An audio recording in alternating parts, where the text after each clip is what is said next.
హల్లెలూయా. ఆరాధనకి విచ్చేసిన మీ అందరికీ ప్రభువైన యేసుక్రీస్తు నామంలో ఈ పునరుద్ధానపు శుభాలు తెలియజేస్తూ ఉన్నాను. ఈ సమయమందు బైబిల్ గ్రంథము తెరచినట్లయితే దేవుని వాక్యాన్ని కొద్ది నిమిషాలు జ్ఞాపకం చేసుకుందాం. ప్రియులారా, చూడండి, బైబిల్ గ్రంథము తెరవండి. ఇగో జాయ్ చూడాల, అస్సలు నువ్వు మాట్లాడడానికి లేదు. దేవుని నామానికి మహిమ కలుగును గాక. ప్రియమైనటువంటి దేవుని బిడ్డలారా, మరి ప్రపంచంలో మనుష్యులు వారి యొక్క జీవన విధానాలు ఎంత ఘోరాతి ఘోరం అయిపోయాయి, ఎంత భయంకరమైనటువంటి స్థితికి వెళ్ళిపోయాయి, ఎంత అట్టడుగు పరిస్థితికి వెళ్ళిపోయాయి అన్న విషయాలు మనల్ని మనము గుర్తు చేసుకోవాలి. ఆమోసు గ్రంథము 5వ అధ్యాయము 1 నుండి 3 వచనాలు క్షుణ్ణంగా చదువుకుందాం. పరిశుద్ధ గ్రంథంలో భక్తుడైనటువంటి ఆమోసు గ్రంథము 5వ అధ్యాయము 1 నుండి 3 వచనాలు. ఈ యొక్క ఆమోసు అనేటువంటి వ్యక్తి ఇజ్రాయేలు ప్రజలకు హితబోధ చేస్తున్నటువంటి సంగతులు. ఒక్క నిమిషం, ఎందుకంటే ఆయన చేస్తున్నటువంటి హితబోధ ఇజ్రాయేలీలు చాలా తెలివైనటువంటి వారైనప్పటికీ కూడా దేవుడు వారితో మాట్లాడిస్తున్నది ఒక ప్రవక్తతోనో, ఒక సేవకుడితోనో, ఒక యాజకుడితోనో కాకుండా వారందరికంటే తెలివి తక్కువడైనటువంటి ఒక పశువుల కాపరితో మాట్లాడిస్తున్నాడు.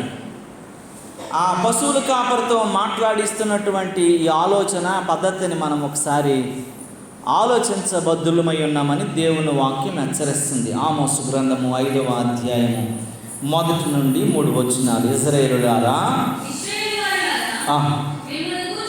మిమ్మును గూర్చి నేనెత్తు ఈ యొక్క అంగలార్పు మాటలను ఆలకించండి.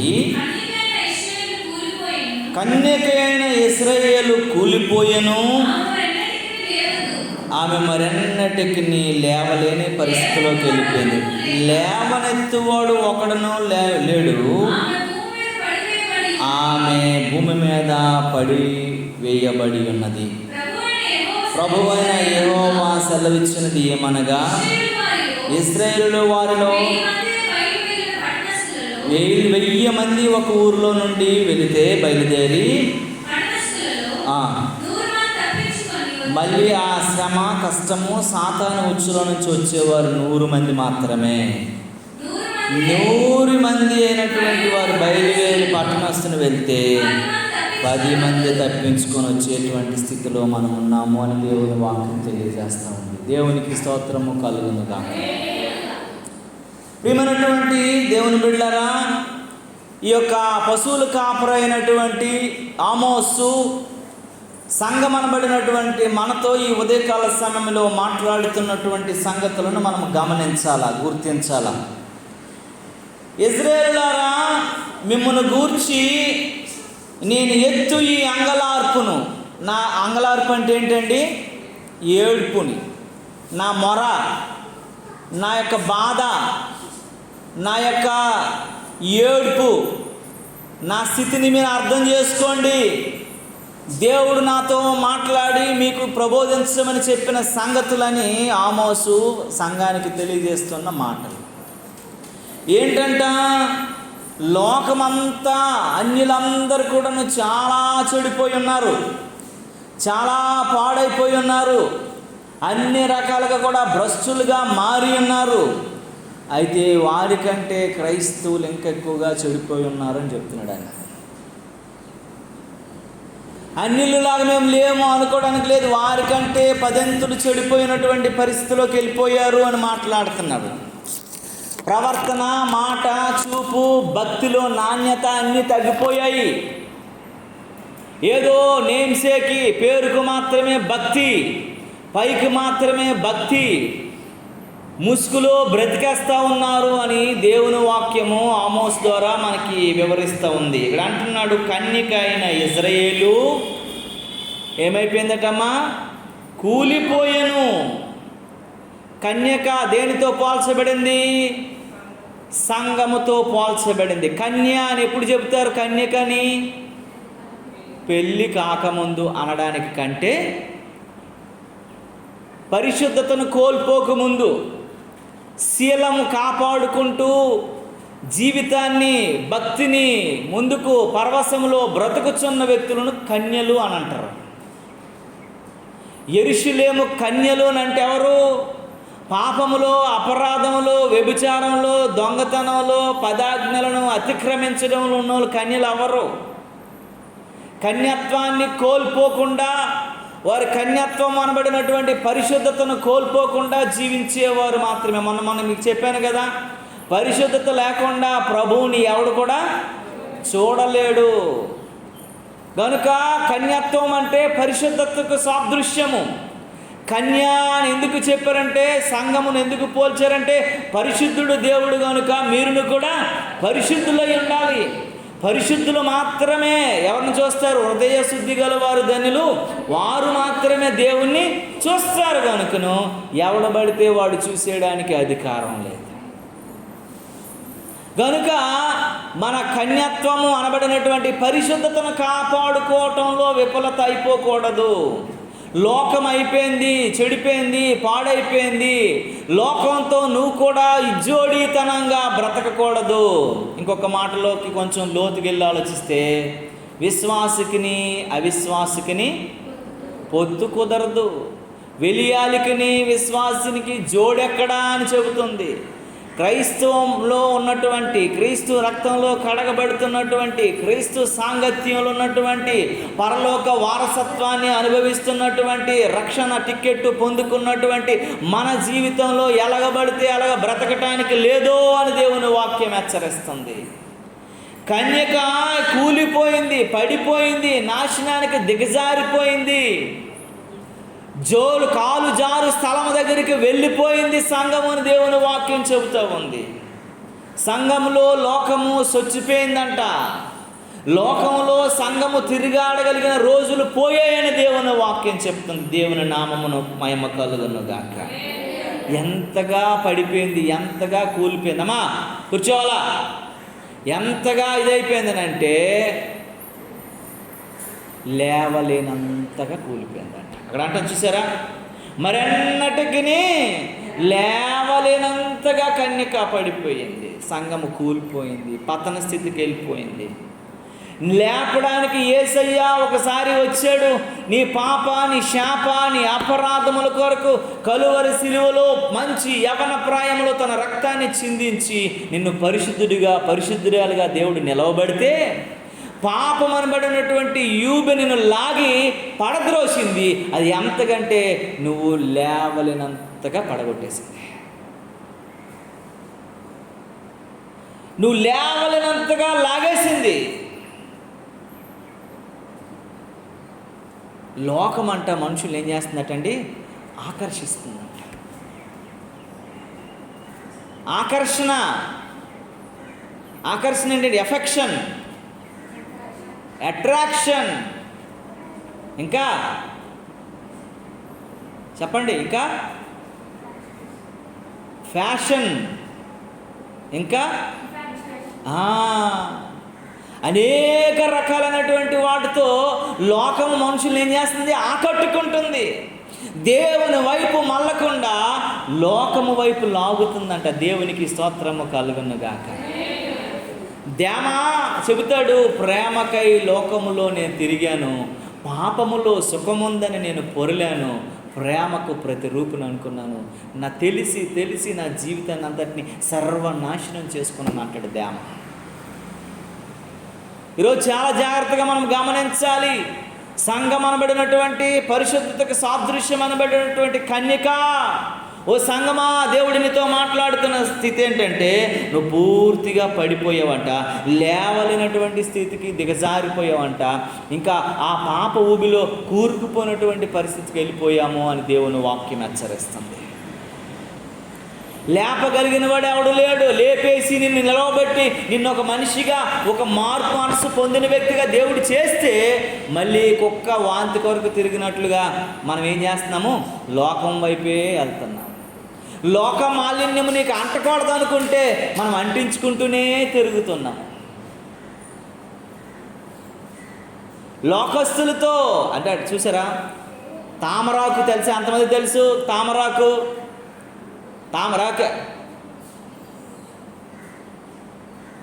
ఎంతమందికి తెలుసా అండి? తెలీదమ్మా తామరాకు అంటే మీకు? లోటస్ లీఫ్ తెలీదా మీకు? అబ్బా తెలుగు లేదు, అంత ఇంగ్లీషే. లోటస్ లీఫ్ ఎక్కడ ఉంటుంది? బురదలో ఉంటుంది. కానీ బురదను అంటించుకుంటుందా? నీటిలో ఉంటుంది. నీటిని అంటించుకుంటుందా? అంటించుకోదు. క్రైస్తవుడు కూడాను, క్రీస్తుని అలంకరించుకున్నాడు కూడా లోకంలోనే ఉంటాడు. అరణ్యంలో అడవుల్లో బతకడు. కానీ లోకం ఏది కూడా మనకి అంటకూడదు. ఒక అమ్మాయి ఎవరితోటో లవ్లో ఉందనుకోండి, నేను కూడా ఇంకొక బాయ్ ఫ్రెండ్తో అలాంటి చెత్తలోకి మనం వెళ్ళకూడదు. మనం ఎవరమే? పరిశుద్ధులము. ఎవడో చెడిపోయాడని మనం ఆ చెడుని అంటించుకోకూడదు. ఎవడో పాడైపోయాడని మనం పాడు అంటించుకోకూడదు. ఎవడో తప్పుడు మార్గాలు ఉన్నాడని మనం తప్పుడు మార్గాలు ఉండకూడదు. మనం పరిశుద్ధులమై ఉన్నాం. దేవుడు పరిశుద్ధుడు కనుక మనమును కూడా పరిశుద్ధులమై ఉన్నాం కనుక మన పరిశుద్ధతను ఏ విషయంలో కూడాను పాడు చేసుకోవడానికి ప్రయత్నించకూడదు. కాపాడుకోవాలా, ఎక్కడ కూడా దిగజారిపోకూడదు. ఆడపిల్లలైతే నీకు దేవుడు ఏర్పాటు చేసినటువంటి భర్తకు తప్ప నీ పరిశుద్ధత ఏ వ్యక్తికి కూడా నీవు అర్పించడానికి లేదు. నువ్వు మగపిల్లోడు అయితే నీ భార్యకి తప్ప నీ పరిశుద్ధత నీకు ఎవరికి ఒక అర్పించడానికి లేదు. అది దేవుని నియమము, నిబంధన. వధువా, పెండ్లి కుమార్తె, కన్యక అంటే ఏంటి? పరిశుద్ధతకు సాదృశ్యము. నువ్వు అపరిశుద్ధతలో దిగజారిపోకూడదు, లోకంలో దిగజారిపోకూడదు, లోక ఆలోచనలో దిగజారిపోకూడదు, లోక సంబంధమైన వాటికి నువ్వు అచ్చుకొక్కలాగా పరిగెత్తకూడదు. అచ్చుకొక్క అంటే తెలుసా మీకు? అచ్చుకొక్క అంటే ఏంటి? ఒకప్పుడు హచ్ అనేటువంటి ఒక సిమ్ కార్డు ఉండేది. అది వోడాఫోన్గా మారింది. ఆ హచ్ ఏంటంటే ఒక కుక్క బొమ్మ వేసేవారు. టవరు అది ఎక్కడ ఉంటేట మనిషి ఎక్కడ ఉంటే అక్కడికి వెళ్ళిపోతుంది. ఆ కుక్కలాగా అనమాట. మన వెనకాలే సిగ్నల్ తిరుగుతుంది అనేసి ఆ కుక్క బొమ్మ వేసేవారు. పోస్టర్ అంతటికి ఏముండేదంటే కుక్క ఒకటి ఇలా ఎదురు చూసుకుని ఉండేది ఆ పక్కన మనిషిని ఫోన్ పెట్టుకుని నిలబడితే. అందుకే హచ్ కుక్క అంటారు దాన్ని. మనం గుర్తు పెట్టుకోవాల్సింది ఏంటంటే దేవునితో నువ్వు మళ్ళాలి, దేవునితో నువ్వు బ్రతకాలి, దేవునితో ఉన్న ప్రాణం పోసి తీసేస్తానన్నా సరే నీ పరిశుద్ధతను నువ్వు ప్రాణం పోయినా పర్వాలేదు కానీ నీ పరిశుద్ధతను నువ్వు పోగొట్టుకోకూడదు. ఒకరోజు నీ భర్తని నిలదీస్తున్నప్పుడు, నీ భార్యని నిలదీస్తున్నప్పుడు, నేను పరిశుద్ధుడిని, నేను పరిశుద్ధురాల్ని, నాలో అపరిశుద్ధత ఎక్కడా లేదు, నా దేవునికి సమస్తము తెలుసు, దేవుని వాక్య ప్రకారం నా నీతిని నేను కాపాడుకున్నాను, దేవుని సన్నిధిలో నేను బ్రతికాను, దేవుని బిడ్డగా నేను జీవించాను, నన్ను ఎవడు ఎంచడానికి లేదని ధైర్యంగా నువ్వు సాక్ష్యం చెప్పగలగాల. అది నిజమైనటువంటి దేవుని బిడ్డ అంటే. దేవునికి స్తోత్రం కలుగునుగా. నేను ఎక్కడ ఏ విషయంలో కూడా పడిపోలేదు, ఏ విషయంలో కూడా నేను తూలిపోలేదు. నా మాట, నా చూపు, నా ప్రవర్తన, నా నడవడికలన్నీ కూడాను దేవునికి అనుగుణంగానే, దేవుని కొనసాగుల్లోనే నేను నడిపించానని చెప్పగలగాలి. దేవునికి స్తోత్రము కలుగునుగా. కన్యకి ఇక్కడ ఏమైపోయిందటమ్మా? పూర్తిగా ఏమైపోయిందటమ్మా? ఇజ్రాయేలు కన్యక కూలిపోయిందట, మరెన్నటికి లేవలేనంతగా పడిపోయిందట. ఈరోజు నిన్ను అడుగుతున్నాడు. 3వ వచనంలోకి వచ్చినట్లయితే, ప్రభువైన యెహోవా సెలవిచ్చినది ఏమనగా, ఇశ్రాయేలు వారిలో 1000 మంది బయలుదేరి వెళ్తున్నారు, 100 మంది వస్తున్నారు. 100 మంది వెళ్తున్నారు, 10 మంది శాసము తగ్గిపోతుంది, ఫిల్టర్ అయిపోతున్నారు, 90 మంది వెనకబడిపోతున్నారు. 1000 మంది అయితే ఎంతమంది వస్తున్నారండి? అంటే ఎంతమంది పోయినట్టు? అంటే ఎంత శాతం పోయినట్లు? 90% పోతున్నారు, లోకంలో కలిసిపోతున్నారు. 100 మంది వెళ్తే ఎంతమంది బాగుపడుతున్నారు, ఎంతమంది బ్రతుకున్నారు, ఎంతమంది మంచిగా ఉన్నారు? 10 మంది. లోకం చాలా స్పీడ్గా ఆకర్షిస్తుంది. లోకం చాలా చెడగొట్టాలనుకుంటుంది. అలవాట్లు అలవరుచుకునేటువంటి పద్ధతులను బట్టి స్నేహ సంబంధాలన్నీ కూడాను జీవితాలను చెడగొట్టేస్తున్నాయి. ఎందుకో తెలుసా? ప్రపంచానికి సాతానుగాడికి ఎవరు కావాలండి? యవనస్తులు కావాలా? మిలిటరీకి ఎవరు కావాలండి? నా కండ్లు ఉన్నాయని చెప్పేసి 50 సంవత్సరాలు వెళ్తే తీసుకుంటాను రా బాబు అని అంటారా పోలీస్కి? 23 సంవత్సరాలు 24 సంవత్సరాల తర్వాత కట్ ఆఫ్. నువ్వు ఇంక పనికిరావు. 24 సంవత్సరాలకి 23 సంవత్సరాలకి వాడిని తీసేస్తారు, ఇంక అయిపోయింది. 18 నుంచి 23 సంవత్సరాలు ఈ 5 ఇయర్స్ స్పాన్లోనే నువ్వు ఉద్యోగాన్ని సంపాదించుకోవాలి. డిఫెన్స్లో కానీ, పోలీసులో కానీ, సిఆర్పిఎఫ్లో కానీ, బిఎస్ఎఫ్లో కానీ, ఎయిర్ ఫోర్స్ కానీ, నేవీ కానీ, ఎందులోనైనా సరే ఆ ఏజ్లోనే. నాకు బలం ఉంది, కాంటలు ఉన్నాయి, ఆస్తి ఉంది, డిగ్రీలు ఇన్ని ఉన్నాయి, నేను వెళ్ళిపోయి నాకు ఇచ్చిరా అంటే ఎవరో. ఎందుకంటే నువ్వు అనర్హుడివి, పనికిరావు. లోకం కూడాను నువ్వు ముసలైపోయిన తర్వాత, నువ్వు పాడైపోయిన తర్వాత, నువ్వు రోగిష్ఠుడు అయిపోయిన తర్వాత, రోగిష్ఠురాలు అయిపోయిన తర్వాత, బలహీనరాలు అయిపోయిన తర్వాత లోకం నిన్ను ఆకర్షించదు. నువ్వు అన్ని రకాలుగా బాగున్నప్పుడే చెడు నడతలు, చెడు మార్గాలు, చెడు ఆలోచనలు, చెడు పద్ధతులు నీ మీద ప్రభావం చూపిస్తాయి, నిన్ను పడగొట్టేస్తాయి. ఎంతగానంటే నువ్వు లేవలేనంతగా. నాతో ఒక బిడ్డ ఈ మధ్య మాట్లాడుకుంటూ, ఏమమ్మా నువ్వు మాట్లాడట్లేదా మీ అన్నతో అని నేను అడిగాను.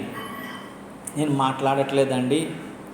ఎందుకు మాట్లాడట్లేదంటే నా మీద ప్రమాణం చేశాడు నేను కొన్ని చెడు అలవాట్లు మానేస్తానని, కానీ వాళ్ళలో మార్పు లేదు, అందుకే నేను మాట్లాడడం మానేశానని చెప్పింది. ఎందుకనంటే నా మీద ప్రమాణం చేశాడు. అంటే నా బంధానికి, నా చెల్లి, నా రక్తం పంచుకునేటువంటి అనుబంధానికి విలువ లేకుండా చేసేసాడు కాబట్టి నేను దోచుకోలేదని చెప్పి. చూసారా, లోకం చెల్లి రక్త సంబంధం, అనుబంధం, ఆ ప్రేమ ఆప్యాయతలను కూడా చల్లారి చేస్తుంది, అటే లాగేస్తుంది. బంధాలను కూడా ఏం చేస్తుందండి? తెగదంపులు చేసినట్లు చేసేస్తుంది లోకం. కనుక మనం లోకంతో కాదు ముడిపడి ఉండేది, దేవునితో ముడిపడి ఉండాలి. దేవునికి స్తోత్రం కలుగును గాక. లోకంలోనికి 1000 మంది వెళ్తే ఎంతమంది బయటకు వస్తున్నారండి? 100 మంది వస్తున్నారు. 100 మంది వెళ్తే 10 మంది వస్తున్నారు. కలిసిపోతున్నారు లోకంలో, లోక అలవాటుల్లో, లోక సంబంధమైన వాటిల్లో మునిగిపోతున్నారు, నాశనానికి వెళ్ళిపోతున్నారు, దిగజారిపోతున్నారు. క్రైస్తవ బిడ్డలమైనటువంటి మనము మన విశ్వాసాన్ని మనం కాపాడుకోవాలి. పేతురు రాసిన మొదటి పత్రిక 4వ అధ్యాయం 17వ వచనం అంటాడు, తీర్పు దేవుని ఇంటి వద్ద ఆరంభించే కాలం వస్తుంది అని చెప్తాడు. దేవునికి స్తోత్రము కలుగును గాక. తీర్పు అంట దేవుని ఇంటి దగ్గర ఆరంభమయ్యే కాలం రాబోతుందంట.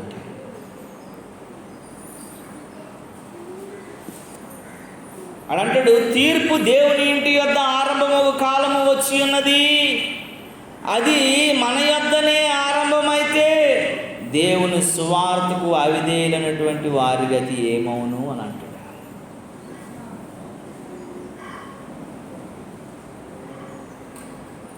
దేవుని తీర్పు దేవుని ఇంటి దగ్గర ఆరంభమయ్యే కాలము ప్రారంభమైపోయింది. నువ్వు తీర్పులోకి వెళ్ళే కాలము స్టార్ట్ అయిపోయింది. అయితే అది మన వద్ద నుండే ఒకవేళ ఆరంభమైతే, అది నా నుండే స్టార్ట్ అయితే, నేనే ఫస్ట్ లైన్లో ఉంటే, నేనే మొదటి నెంబర్ అయితే, నన్నే తీర్పులోకి దేవుడు పిలిస్తే నా పరిస్థితి ఏంటి? చదవండి ఆ మాట ఒకసారి జ్ఞాపకం చేసుకోండి. తీర్పు దేవుని యొద్దనే ఆరంభమగు కాలము వచ్చి ఉన్నది, అది ఒకవేళ మన యొద్దనే ఆరంభమైతే దేవునికి అవిధేయులైనటువంటి వారి గతి ఏమవుతుందో ఒకసారి జ్ఞాపకం చేసుకోవాలి. దేవునికి స్తోత్రం కలుగునుగాక. నువ్వు అవిధేయురాలుగా ఉన్నావేమో, అవిధేయుడిగా ఉన్నావేమో, దేవుని మాట వినట్లేదు, ఇంకా రక్షణ కాలం సమీపించలేదు అనుకుంటున్నావేమో, ఇంకా అనుకూల సమయం రాలేదు అనుకుంటున్నావేమో, ఇంకా బాప్తిజం పొందే దినాలలో నువ్వు లేవు అనుకుంటున్నావేమో. నేడో రేపో ఆ కాలం ఆరంభం అయిపోయింది. అది నీ దగ్గర నుండి ఆరంభము కాకముందే నువ్వు జాగ్రత్త పడాలి. దేవునికి స్తోత్రము కలుగునుగా. నీవే ఫస్ట్ లైన్లో ఒకటో నెంబర్ వ్యక్తిగా ఒకళ్ళు ఉన్నామేమో గుర్తు చేసుకోవాలి. నా వెనకాల ఉన్నారు తరువాత అనుకుని నువ్వు వాయిదాలు వేసుకుంటున్నావేమో. కారణం నీవేగా, నీవు సిద్ధపడి ఉండాలని అడిగా ఎప్పుడు యేసయ్య వస్తాడని, కొండల నడిగా కోనసీమల నడిగా ఎప్పుడు యేసయ్య వస్తాడని, కొండల నడిగా కోనసీమల నడిగా ఎప్పుడు యేసయ్య వస్తాడని, సమయమింక లేదు యేసే వస్తాడని, సమయమింక లేదు యేసే కారణం. ఇంకొకరి మీద తోసికండి, కారణం నేనే కానీ చెప్పండి ఒకసారి. కారణం నేనేగా, నేను సిద్ధపడి నా కోసం దేవుడు వెయిట్ చేస్తున్నాడు, నా కోసం దేవుడు ఆలోచిస్తున్నాడు, నా కోసం దేవుడు ఇంకొక అవకాశాన్ని ఇచ్చాడు, నా కోసం దేవుడు ఇంక కొంత సమయాన్ని ఇచ్చాడు. దేవుని ఇంటి యొద్ద తీర్పు ఆరంభించు కాలం వచ్చేసింది. ఒకవేళ మొదటి లైన్లో నేనే ఉంటే, ఆ అవిధేయత పరుడు నేనే అయితే, ఆ అవిశ్వాస పరుడు నేనే అయితే, ఆ నమ్మలేనటువంటి వాడు నేనే అయితే, అటు సగం ఇటు సగం నేనే ఉంటే, నిలువెచ్చని జీవితం కలిగి నేనే ఉంటే, ఒకవేళ నా గతి ఏమైపోతుంది అని నేను ఆలోచించుకో. ఇక్కడ ఉన్న వాళ్ళందరం కూడా ఆలోచించాలా, గమనించాలా. దేవుని బిడ్డలారా, సమయం చాలా సంకుచితంగా కొంచెం ఉంది, ఎక్కువ లేదు. లేటర్ డేస్ అంచె దినాల్లో ఉన్నాం, రాకడ దినాల్లో ఉన్నాం, సిద్ధపడగలిగిన దినాల్లో ఉన్నాం. దేవుని ఎందుకంటే 3వ ప్రపంచ యుద్ధం రావడానికి సిద్ధమైపోతూ ఉంది. అభాగ్యులైనటువంటి వారు తనువు చాలించేస్తున్నారు. 2 దేశాల మధ్య, 2 నాయకుల మధ్య జరుగుతున్నటువంటి హోరులో అభంశుభం తెలియనటువంటి అమాయకులు మృత్యువాత పడుతున్నారు, చెత్తగాతులు అయిపోతున్నారు.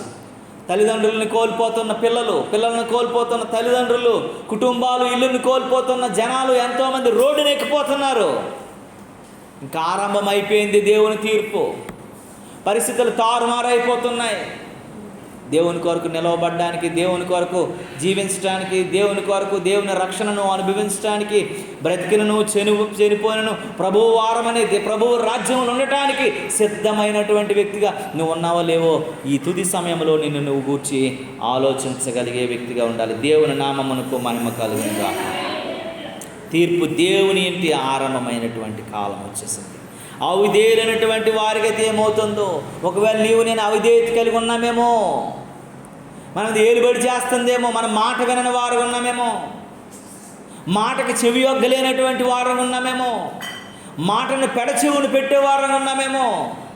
జ్ఞాపకం చేసుకోవాలి. దేవుని నామానికి మహిమ కలుగునుగాక. హల్లెలూయా, హల్లెలూయా. కనుక ప్రియమైనటువంటి వారులారా, అన్య జనులు ఎంత దుష్టులుగా దుర్మార్గులైన వారైనప్పటికీ కూడా దేవుని వాక్యము తెలియజేస్తుంది. ఏంటో తెలుసా? అరే అన్యులు అలాగ ఉన్నారు కదా, వాళ్ళు అలాగ ఉన్నారు కదా, వాళ్ళు ఇల్లుగా ఉన్నారు కదా, మరి అన్ని అంటే దేవుని వాక్యం వాళ్ళు కొన్ని సడలింపులు ఇచ్చింది, కొన్ని డిస్కౌంట్స్ ఇచ్చింది. ఒకసారి చూడండి, లూకాసు వార్త 12వ అధ్యాయం 47-48 వచనాలలో మరి భక్తుడైనటువంటి లోకా తెలియజేస్తున్నటువంటి మాటలను మనము జ్ఞాపకం చేసుకుందాము ప్రియులారా. లూకాసు వార్త 12వ అధ్యాయం 47-48 వచనాలను చదవండి ప్రియులారా. తన యజమానుని చిత్తమెరిగి ఉండియు సిద్ధపడక అతని చిత్తము చొప్పున జరిగింపక ఉండు దాసునికి అనేకమైనటువంటి దెబ్బలు తగులుతాయి. ఈ మాట చాలా జాగ్రత్తగా గమనించాలా.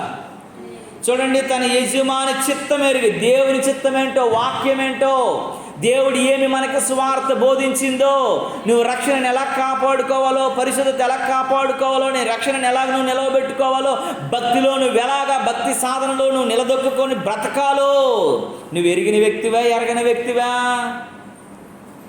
ఎరిగిన వ్యక్తులమా, ఎరగని వ్యక్తులమా? ఎరిగిన వ్యక్తులమైనటువంటి మన కోసం దేవుడు మాట్లాడుతున్న సంగతి ఏంటంటే, తన యజమానుని చిత్తము ఎరిగి ఉండి సిద్ధపడక అతని చిత్తము చొప్పున జరిగింపక ఉండు దాసునికి అనేకమైనటువంటి దెబ్బలు తగులుతాయి. మామూలుగా తగలవు. నీకు చెప్పాను ముందే, నువ్వు విన్నావు, నువ్వు తెలిసి కూడా చేస్తున్నావు అంటే మామూలుగా ఉండదని దేవుడు ఏం చేస్తాడట? దెబ్బలేస్తాడు. అన్యుల సంగతి నువ్వు ఆలోచించి, వాళ్ళు బాగానే ఉన్నారు, వాళ్ళు చేసుకుంటున్నారు కదా, నేను కూడా కలిసిపోతున్నాను అనుకుంటే 48 వచనం అంటాడు. అయితే తెలియక దెబ్బలు తగిలినటువంటి పనులు చేసిన వారికి కొద్ది దెబ్బలు, తెలియకున్నటువంటి వారికి తెలియదు. వారికి ఏం అవుదండి? వారు మూఢత్వంలో ఉన్నారు, మూఢనమ్మకాలు ఉన్నారు, వాళ్ళకి తెలీదు. వారికి కొద్ది దెబ్బలే తగులుతాయి. నీకు తెలుసుగా ఎవరికి ఎక్కువగా ఇవ్వబడునో, నీకు దేవుడు అనేకమైనటువంటి విషయాల్లో ఎక్కువ జ్ఞానాన్ని, తెలివిని, ముందు చూపుని అన్ని దేవుడు ఇచ్చాడు. కాబట్టి నువ్వు ఎక్కువ దెబ్బలు కాసేటువంటి రోజులు కూడా నువ్వు చూస్తావు. దేవునికి స్తోత్రము కలుగును. నీకు తెలుసు కనుక నీకు ఎక్కువ దెబ్బలు పడతాయి. వారు తెలియక ఏదో అయోమయ లోకంలో బతుకుతున్నారు. కనబడినవే అన్నీ అవి అనుకుంటున్నారు. వాటిని బట్టే వారు సంతోషిస్తున్నారు. కాబట్టి వారిని దేవుడు ఏం చేస్తాడంటే, వారు తెలియక చేస్తున్నారు కనుక వారిని ఏం చేస్తుంటాడు? తక్కువ దెబ్బ. వదిలేడు దేవుడు ఎవరిని వదిలేడు. మన కళ్ళ ముందు ఎంతోమంది వెళ్ళిపోతున్నారు నరకానికి. అంత బాధాకరం. మనకు తెలిసిన వారు. నాకు ఒక పిల్లోడు తెలుసు, యవనస్తుడు, చక్కగా ఉన్నాడు. ఒక చిన్న విషయంలో సూసైడ్ చేసుకున్నాడు మొన్న. 24 years ఓల్డ్, చాలా బాగుంటాడు, చాలా హ్యాండ్సమ్ బాయ్, గవర్నమెంట్ ఉద్యోగం చేస్తున్నాడు.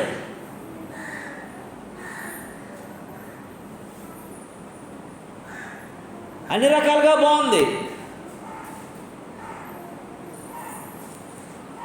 ఏం జరిగిందో తెలీదు.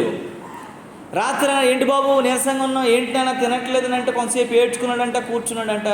ఉదయం అయ్యేసరికి బెడ్రూమ్లోకి వెళ్ళి చూసేసరికి హ్యాంగ్ చేసుకొని చచ్చిపోయాడు. ఎన్నో ఆశలు తల్లిదండ్రులకి.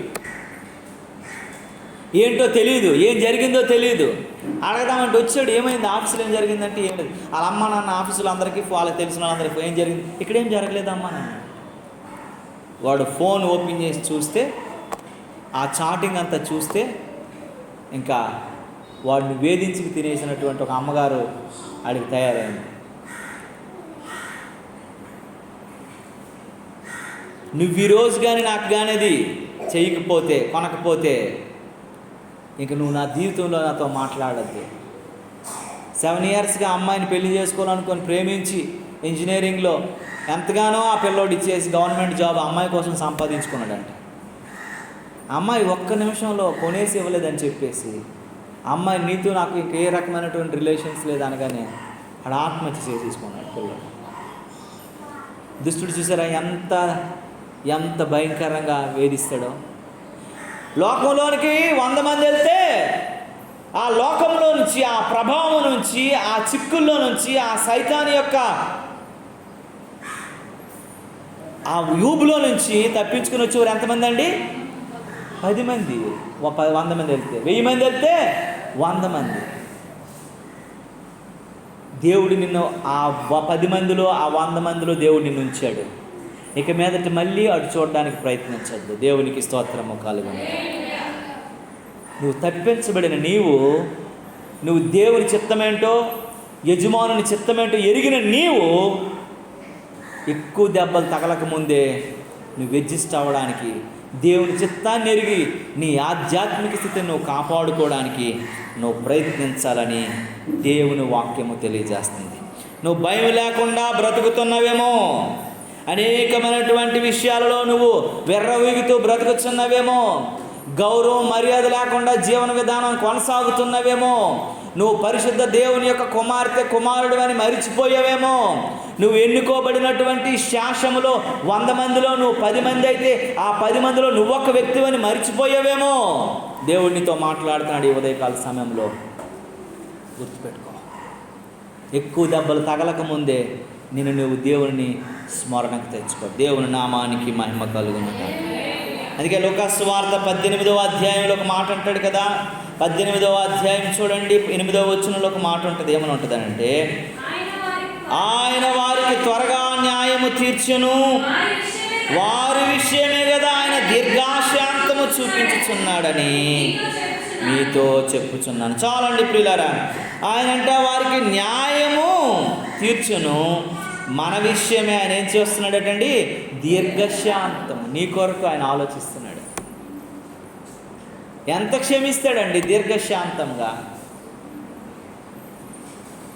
ఒక మాట అంటే మనం పడం, ఒక మాటకి మనం విధేయత చూపించం, ఒక మాటకి మనము తల్లిని తండ్రిని ఆలోచించం, కోపిష్టోల్లాగా ఉంటాం, చిరాకుగా బ్రతుకుతాం. కానీ దేవుడు నిన్నెంతగా ప్రేమిస్తున్నాడంటే నీ కొరకే కదా దేవుడు ఏం చేస్తున్నాడండి, దీర్ఘశాంతం చూపిస్తున్నాడు. దీర్ఘశాంతం అంటే శాంతించడం వేరు, ఆ శాంతాన్ని ఎక్కువ కాలము ఎక్స్టెన్షన్ చేయటం. దీర్ఘకాలం ఆయన ప్రేమ దీర్ఘకాలం ఉండను, ఆయన సహించును, ఆయన నిన్ను మత్సరపడ్డు, డంబముగా ప్రవర్తించడు, ఉప్పొంగడు, అన్ని రకాలుగా నిన్ను ఎంతగానో ప్రేమిస్తున్నాడు.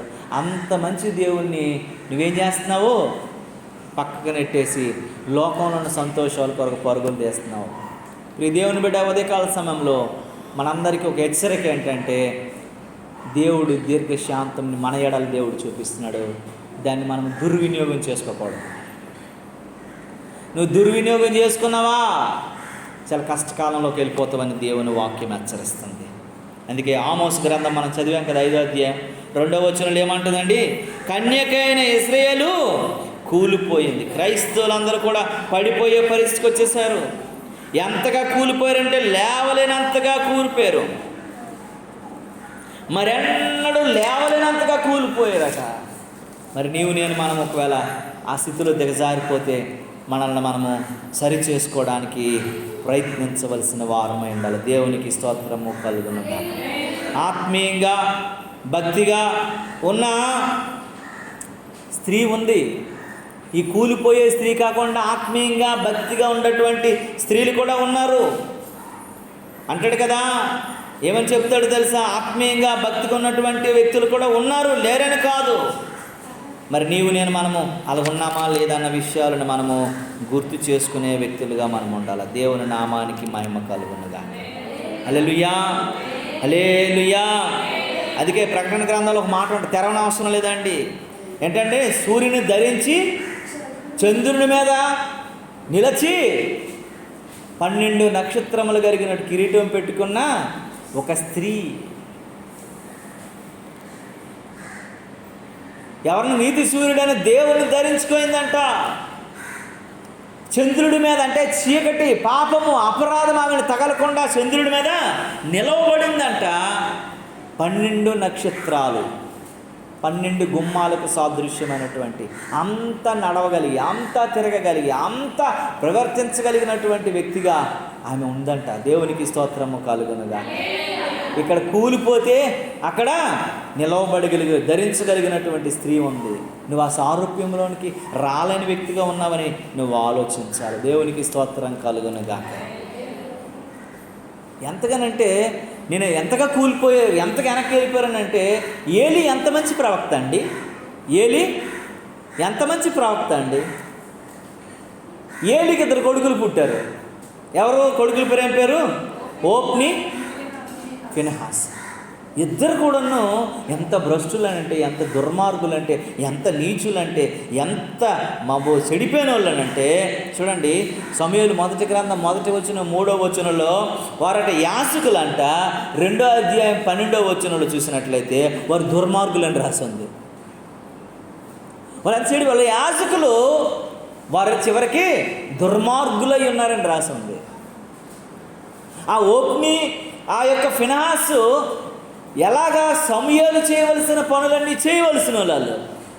వాళ్ళ నాన్న అంత మంచి ప్రవక్త అయితే అంతకంటే డబుల్ పోర్షన్ ఆఫ్ ప్రవక్తలుగా ఉండవలసిన వారు, దేవునికి అనేకమైనటువంటి యాజక ధర్మము చేయవలసిన వారు, నిర్వర్తించవలసిన వారు. కానట వారు ఎలాగైపోయారంటే దుర్మార్గులు అయిపోయారట.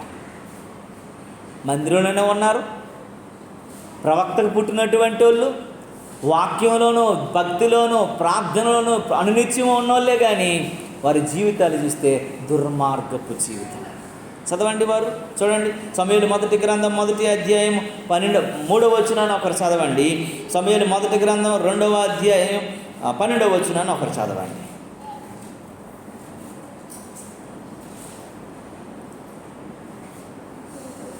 ఏమనుందమ్మా? ఓప్నియు ఫినహాసు యాజకులుగా ఉన్నారు అని రాసింది 3వ మొదటి అధ్యాయంలో.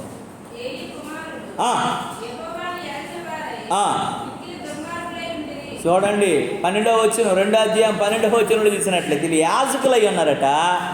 దేవుల్లో ఉండి, దేవునితో ఉండి, దేవుని యాజకుడై ఉండి, యాజకుని కుమారులై ఉండట, దేవుని ఎరగని వారై ఉండి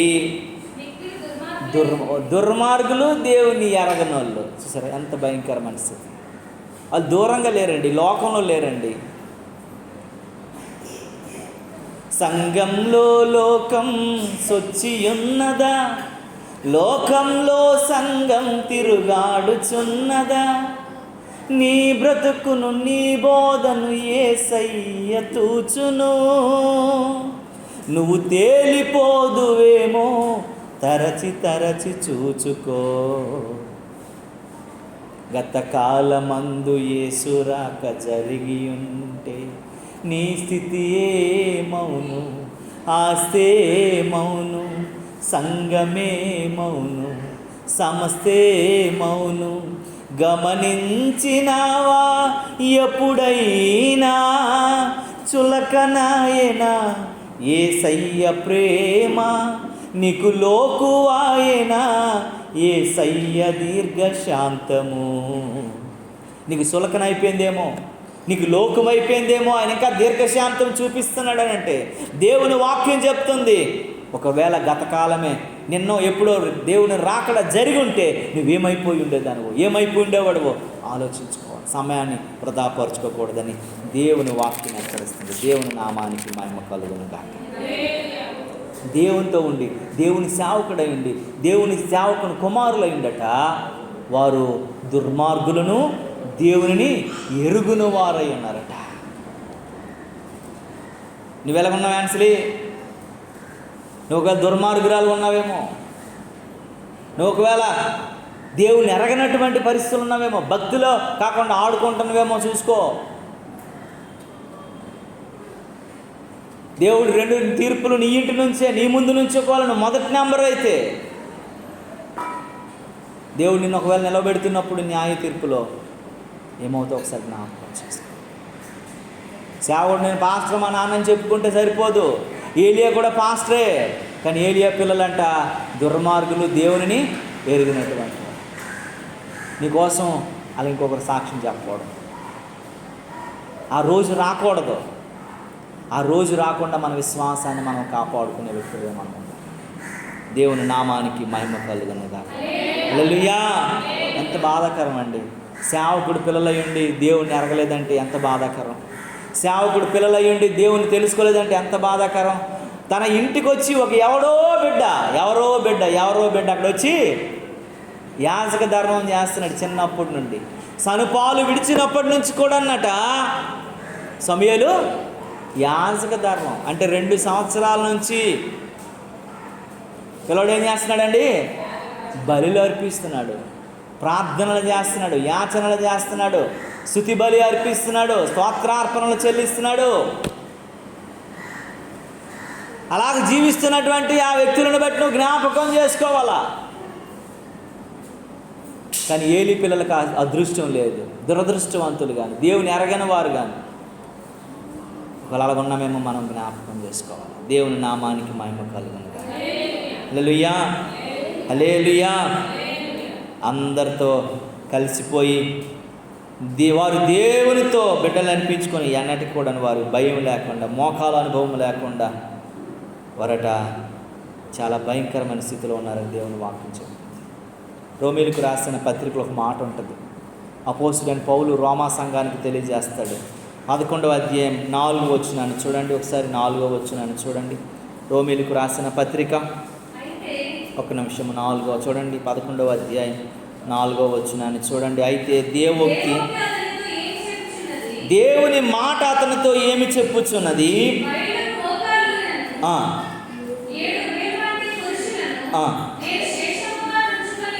చూడండి, వీళ్ళు ఎవరట? దేవుని తెలుసుకున్నోళ్ళే, దేవుని బిడ్డలే, దేవుని భక్తులే, దేవుని రక్తంలో కడగబడిన వాళ్ళే. కానీ ఎవరికి మోకాళ్ళట అమ్మా? ఎవరికి మోకాళ్ళు ఉంచుతున్నారు? ఎవరి దగ్గర మోకాళ్ళు ఉంచాలి వాళ్ళు? దేవునికి. వాళ్ళు ఉంచేది బయలుకి. చూసారా? వాళ్ళు దేవుని కొరకు తెలియని వాళ్ళు కాదు, తెలిసిన వారే. దేవుని కార్యాలు చవి చూసిన వాళ్ళే, దేవుని భక్తి పార్వశ్యంలో మునిగి తేలిన వాళ్ళే. ఒకరు కాదు, ఇద్దరు కాదు. ఎంతమంది అమ్మా? 7,000 మంది. 7,000 మంది విశ్వాసులటండి. ఏలియా ఒక్కడ ఒక పక్క ఉన్నారు. 7,000 మంది దేవుని తెలిసిన వాళ్ళు ఏలియా పక్క రాకుండా బయలుకు మోకాళ్ళు ఇస్తున్నాడు. ఈరోజు క్రైస్తవులు కూడాను లోకంలో ఉండి దేవుడు చూస్తున్నప్పుడు, దేవుడు కన్నీరు కారుస్తున్నప్పుడు, దేవుడు బాధపడుతున్నప్పుడు, దేవుడు ఆలోచిస్తున్నప్పుడు ఎలా ఉన్నారంటే లోకానికి, లోకాశలకి లొంగిపోతున్న వారుగా ఉన్నారు.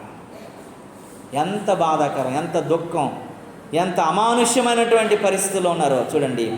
దేవోక్తి అతనితో ఏమి చెప్పుచున్నదనంటే, బయలుకు మోకాలు ఉన్నటువంటి 7,000 మంది పురుషులను నేను శేషముగా ఉంచి ఉన్నాను. అలాగునే అప్పటి కాలమందు 5వ వచనం, అలాగునే అప్పటి కాలమందు సైతము కృప యొక్క ఏర్పాటు చొప్పున శాసనం మీద. కృప యొక్క ఏర్పాటులో మనం ఉండాలంట. దేవుని కృపా ఏర్పాటులో లేని వారుగా మనం ఉన్నామేమో. దేవుని కృపా ఏర్పాటులో మనం లేని వారంగా ఉన్నామేమో. దేవుని కృపకు మనము లోను కాని వారంగా ఉన్నామేమో. దేవుని చిత్తము నుంచి మనము వెడలి వెళ్ళిన వారంగా ఉన్నామేమో. దేవుని కృపను మనము నిర్లక్ష్యం చేసే వారంగా ఉన్నామేమో. కృప విస్తరించి ఉన్నదాన్ని పాపములో నీవు దాగి ఉండి అటులనరాదు అని అంటాడు దేవుడు. నువ్వు అలా చేయకూడదు. 6వ వచనం అంటాడు చూడండి. అది కృపచేతనైన ఎడల ఇకనను క్రియలు మూలమైనది కాదు, కానీ ఎడల కృప ఇంకా అది. నా కృప ఉంది, నేను బతికేస్తాను, నా కృప ఉంది, రక్షించేస్తాను, నా కృప ఉంది అందుకే కృపాట ఒకరోజు ఏమైపోద్దట? కృప కాకుండా పోతుందట. అది నిరార్థకం అయిపోతుంది. కృప కూడా ప్రయోజనం లేనిది అయిపోతుంది. కొన్ని దాన్ని దాచే విధంలో దాయకపోతే ఏమైపోతాయి? అవి నిష్ప్రయోజనం అయిపోతాయి.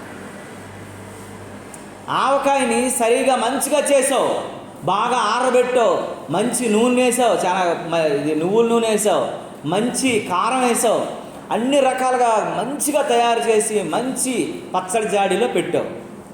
కానీ దాని సరైనటువంటి సంరక్షణ దాన్ని లేకుండా చేస్తే అది ఏమైపోద్ది? బూజు పట్టేస్తుంది, పాడైపోతుంది. నువ్వన్నీ బాగానే చేసావు, బాగానే ఉంది, కానీ సంరక్షణ కాకపోతే పాడైపోతుంది. నువ్వు విశ్వాసంలోనూ, నిరీక్షణలోనూ, భక్తులను బాగానే ఉన్నావు, కానీ నువ్వు కృపను నిరార్థకం చేస్తున్నప్పుడు ఒకరోజు ఆ కృప ఏమైపోద్ది? అది కృప కాకుండా పోతుంది. అలాగే ఉందన్నమాట. చూడండి, ఇకను క్రియలు మూలమైనది కాదు, కానీ ఎడల కృప ఇకను కృప కాకపోయేను. కృపదేవుడు, కృపామయుడు దేవుడు, కాపుదల దేవుడు, సంరక్షకుడు, కరుణామయుడు, మంచి దేవుడు, రక్షించేతడు, నీకు నచ్చినట్లు బతికిస్తే అవదు. ఆ కృప ఏమైపోద్ది, ఒకరోజు కృప కాకుండా పోతుంది. అందుకే చాలామంది విడవబడ్డారు, చాలామంది వదిలివేయబడ్డారు, చాలామంది రక్షించబడలేదు, చాలామంది వెలివేయబడిన అనుభవాలకు వచ్చారు. ఎంత ఏడ్చాడండి ఎవరు? ఏసావు. ఎంత దుఃఖపడ్డాడు, ఎంత పశ్చాత్తాపడ్డాడండి. హెబ్రీయులకు రాసిన పత్రికలో ఉంటుంది. ఎంత దుఃఖపడ్డాడో తెరవనవసరం లేదమ్మా. ఎంత దుఃఖపడ్డాడో, ఏడ్చి ఎన్ని రకాలుగా గోజాడి పశ్చాత్తాపడి నెత్తునోరు కొట్టుకున్నాడు. కానీ ఏమన్నాడు దేవుడు? క్షమించలా. కృప ఏమైపోయింది అప్పుడట? కృప కాకుండా పోయింది. కయ్యాను, ప్రభువా తప్పు చేశాను, నన్ను క్షమించను అన్నాడు. కృప కాకుండా పోయింది. ఆదాము, ప్రభువా తెలియకో తెలిసో చేసేసాను, కృప కాకుండా పోయింది. ఎంతోమంది జీవితాలలో కృప కాకుండా పోయింది. ఏమని రాసిందో అక్కడ చూసారా? ఏమని రాసిందో తెలుసా మీకు? ఎంత బాధాకరమో తెలుసా? యోధా పత్రికలో కూడా ఉంటుంది యేసావు కోసం. మనం అనుకుంటాం కదా, ఎన్ని విషయాల్లో మనం వెనక్కి వెళ్ళిపోతున్నాము, ఎన్ని విషయాల్లో మనము ఎన్ని విషయాల్లో చెడిపోతున్నాము. చిన్న చిన్న విషయాల్లోనే భక్తిహీనులుగా మనం మారిపోతున్నాం. దేవునికి స్తోత్రము కలుగునుగాక. హల్లెలూయా, హల్లెలూయా. కనుక ప్రియమైనటువంటి దేవుని బిడ్డలారా, నీవు నేను మనమంట మొట్టమొదటి ఏంటంటే కలిసిపోయేవారు దేవుని బిడ్డలము. కనుక ఎన్నటికీ మనము కలిసిపోతే లోకంతో మనం కానేరమని గుర్తు చేసుకోవాలి. నువ్వు బయలుకు మోకాలు ఉన్నటువంటి వారుగా నువ్వు ఉంటే నువ్వు మిగిలిపోయే శాసనంలో నువ్వు ఉండవని గుర్తు చేసుకోవాలి. నువ్వు కృప యొక్క ఏర్పాటు చొప్పున నువ్వు చేస్తే తప్ప, లేకపోతే నువ్వు శాసనంలోకి రావని గుర్తు చేసుకోవాలి. కృప ఇంకా కృపగా ఉండదని జ్ఞాపకం. యెహోషువ కోసము ఒక మంచి మాట ఉంటుంది యెహోషువ గ్రంథంలో. మీరు ఇంటికి వెళ్ళిన తర్వాత చదవండి. 4వ అధ్యాయంలో అనుకుంటాను, 4వ అధ్యాయం 14వ వచనం అంటాడు, ఆ దినమున యెహోవా ఇశ్రాయేలులందరికీ యెహోషువను గొప్ప చేశాను. దేవునికి స్తోత్రము కలుగునుగాక. ఆ దినాన్ని ఇశ్రాయేలులందరూ ఎదుటట యెహోషువని ఎవరు గొప్ప చేశారండి? దేవుడు గొప్ప చేశాడట. రే నికృష్టుడా, ఒరే నీచుడా, ఒరే దౌర్భాగ్యుడా, ఒరే పింజారి అని దేవుడు అనుకున్నాను. యెహోషువని చూడండి రా. ఎందుకన్నాడో తెలుసా? యెహోషువ అందరూ యెహోషువని విడిచి వెళ్ళిపోయినా సరే యెహోషువ అంటాడు, నేనును నా ఇంటి వారును యెహోషువను సేవిస్తాను. మీరు అందరూ నన్ను వదిలేసినా పర్వాలేదు, నేను నా ఇంటి వారు దేవుని కొరకు నిలబడతాను అన్నాడు. అందుకే ఇశ్రాయేలు అందరూ ఎదుటి కూడాను యెహోషువను దేవుడు ఏం చేశాడట? హెచ్చించాడు. నిన్ను హెచ్చించాలంటే లోకమంతా ఒక పక్క ఉండి నువ్వు ఒక పక్క ఉన్నా సరే, నువ్వు దేవుని కొరకు నిలవబడితే లోకంలో ఉన్నవారందరికంటే నీ దేవుడు గొప్ప చేసేస్తాడు. నీకు అర్థం కాదు అది. దేవునికి స్తోత్రం కలుగును. అబ్రహాం ఎక్కడున్నాడండి? ఎవరితో సంబంధం ఉన్న ప్రదేశంలో ఉన్నాడా? కానీ అబ్రహాం అందరికంటే గొప్పగా దేవుడు ఉంచాడు. ఏసేవ్ అందరూ ఉన్న ప్రదేశంలో ఉన్నాడా? బానిసగా ఉన్నాడు, కానీ అందరికంటే దేవుడు గొప్పగా ఉంచాడు. దావీదు అందరూ ఉన్న దగ్గర ఉన్నాడా? అడవుల్లో ఉన్నాడు, కానీ అందరికంటే దేవుడు గొప్పగా ఉంచాడు.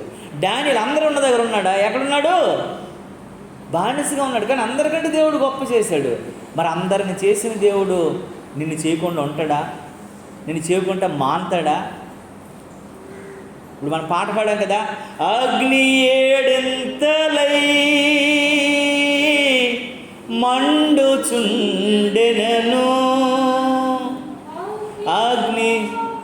అగ్నిలో జ్వాలలు కాల్చలేకపోయాయి అంట. ఆ దేహాలను కాదు కదా, ఆ బట్టలట పొగ వాసన కూడా రాకుండా, వాక్యం రాసింది పొగ వాసన కూడా రాలేదట. ఆ స్మోక్ వాసన చూసేస్తున్నారట. ఇలా అక్కడ ఉన్నారు, ఎక్కడ నుండి వచ్చారని. వాళ్ళు ఎలాగైతే ఫ్రెష్గా సెంటు కొట్టుకొని చక్కగా అందులోకి వెళ్ళారో అంతే ఫ్రెష్గా బయటకు వచ్చారట. ఎవడు? నెబుకద్నెజరు పిచ్చెక్కిపోయాడు, జుట్టు పేకేసుకున్నాడు, బుర్రలాగేసుకొని, అరే బాబు ఏం చెప్పాలో అర్థం కాక, ఏం చేయాలో అర్థం కాక ఏమంటున్నాడో తెలుసా అండి? వీళ్ళు దేవుడు దేశం దేశం దేశం దేశం అందరికీ కూడా దేవుడై ఉన్నాడు. దేవునికి స్తోత్రం కలుగునుగాక. వాళ్ళు ఎలాంటి నియమంలోకి వచ్చారండి? మా దేవుడు రక్షించు సమర్థుడు, రక్షించకపోయినా మేము సస్తాం, కానీ ఆ తప్పు పని మాత్రమేమో అని చెప్పినందుకు దేవుడు ఎలా ఉంచాడు ఆయన్ని? ఒక 3 వ్యక్తుల ద్వారా బబులోను రాజ్యాన్నే దేవుడు రక్షించుకున్నాడు. దేవునికి స్తోత్రాన్ని కలుగుతుంది. నీ ఒక్క వ్యక్తి ద్వారా శంకరపేట వ్యక్తిని రక్షిస్తాడు. మనం అన్నాం కదా, ఒక్కడుంటే దేవుడు రక్షిస్తావా ప్రభువా, 2 ఉంటే రక్షిస్తావా? అబ్రహాం బేరం ఆడతాడు కదా, 50 మంది ఉంటే, 40 మంది ఉంటే, 30 మంది ఉంటే, 10 రే సరైన వాళ్ళు 2 ఉన్నా రక్షించేది, ఒక్కడుంటే రక్షిస్తాను అన్నాడు. లోతు ఉన్నాడు కదా, లోతు అటుసాకం ఇటుసాకం ఉన్నాడు రా బాబాడు, లోతైన స్థితిలో ఉన్నాడు కాబట్టి లోతును మాత్రం రక్షిస్తాడు. నువ్వు అడిగావు కాబట్టి మిగతాలందరినీ లేపేస్తాను అన్నాడు. దేవుడు లేపాడు. కానీ నిన్ను బట్టి ఈ ఊరంతా రక్షించబడాల. నీ ప్రార్థన, నీ కన్నీరు ఈ ఊరు కోసం ఒకరోజు సాక్ష్యం చెప్పగలగాలి. నీ కన్నీరు పరలోకపు రాజ్యంలో దేవుని బలలో గుడిలో చేరినవై ఉండాలి. ఒకరోజు దేవుణ్ణి సిద్ధపరచాలా, ఈ ఊరిలో అడుగుపెట్టే స్థితికి తీసుకురాగలగాల. నీ అంగలారు, నీ బాధ, నీ రోదన, నీ యొక్క ప్రార్థన దేవుణ్ణి ఏం చేయాలటండి? అసలు నిద్ర పట్టకుండా చేసి పెట్టాలి. ప్రభువా నా ఊరు, నా ఊరు, నా ఊరు. యెహోషువ అన్నట్టు దేవుడు ఏం చేశాడటండి? గొప్ప చేసి మెచ్చుకున్నాడట. ఇలాంటి వాళ్ళు ఉండాలి రా బాబు, మీరేం మనుషులు, ఇన్ని చేసినా సరే మీకు విలువ మర్యాద లేని మనుషుల్లాగా ఉన్నారండి. ఒక మాట చెప్పి నేను ముగించేస్తాను. ఆమోసు గ్రంథం 5వ అధ్యాయం 14-15 మనం చదువుకున్నటువంటి దానిలోకి మనం వద్దాం ఒకసారి. ఆమోసు గ్రంథం 5వ అధ్యాయం 14-15.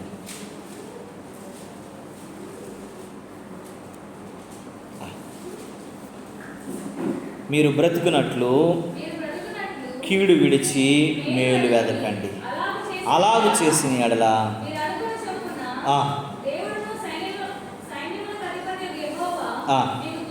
దేవునికి స్తోత్రం కలుగును గాక. హల్లెలూయా, హల్లెలూయా. దేవుని వాక్యం ఏం చెప్తుందో తెలుసా? దేవుడు ఏం మాట్లాడుతున్నాడో తెలుసా? దేవుడు ఏమి బోధిస్తున్నాడో తెలుసా?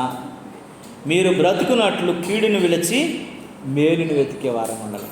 మనం బ్రతకాలంటే మనలో ఉన్న ప్రతి కీడు, ప్రతి లోకాశలు, లోకంలో ఉన్నవన్నీ కూడాను వదిలేసే వారం ఉండాలంట.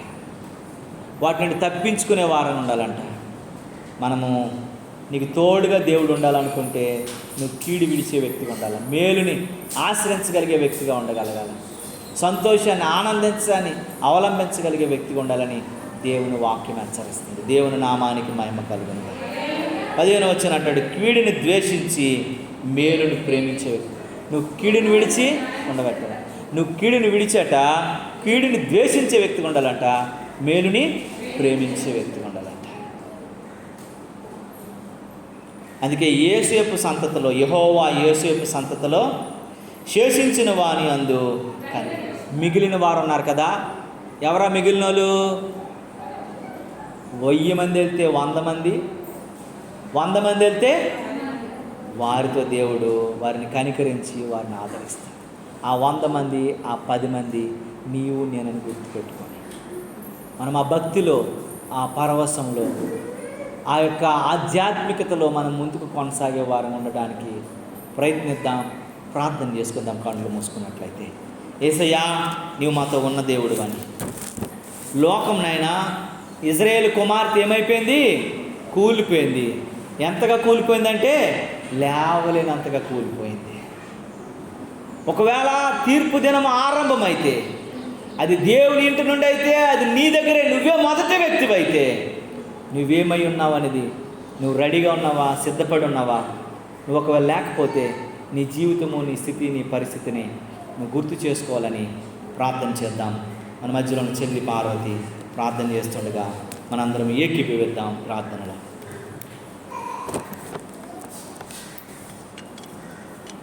యానికే స్తోత్రాలు.